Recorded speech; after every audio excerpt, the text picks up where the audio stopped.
A moth goes into a podiatrist's office. A moth goes into a podiatrist's office. Right? You are correct.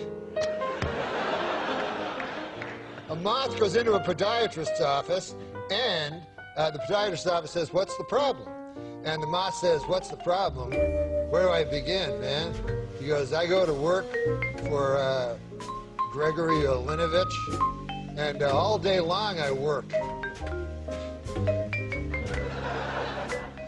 Honestly, Doc, I don't even know what I'm doing anymore. I don't even know if Gregory Olinovich knows. He only knows that he has power over me, and that seems to bring him happiness.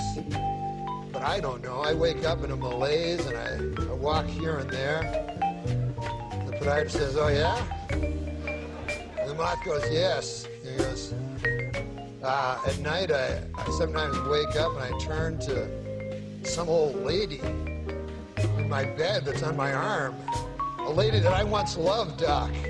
I don't know where to turn to. My youngest, Alexandria, she fell in the cold of last year. The cold took her down, as it did many of us. And my other boy, and this is the hardest pill to swallow, Doc. My other boy, Gregaro Ivanilidovich. I no longer love him.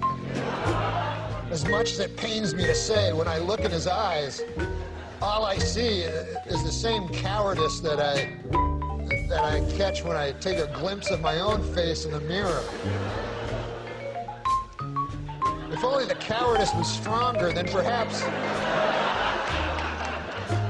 I could bring myself to reach over to that cocked and loaded gun that lays on the bedside behind me and end this hellish facade once and for all. How long a drive was this?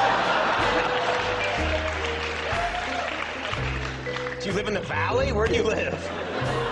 Please, sorry. He says, "Doc, sometimes I feel like a spider, even though I'm a moth, just barely hanging on to my web with an everlasting fire underneath me. I'm not feeling good." And so the doctor says, "Moth, man, you're trouble.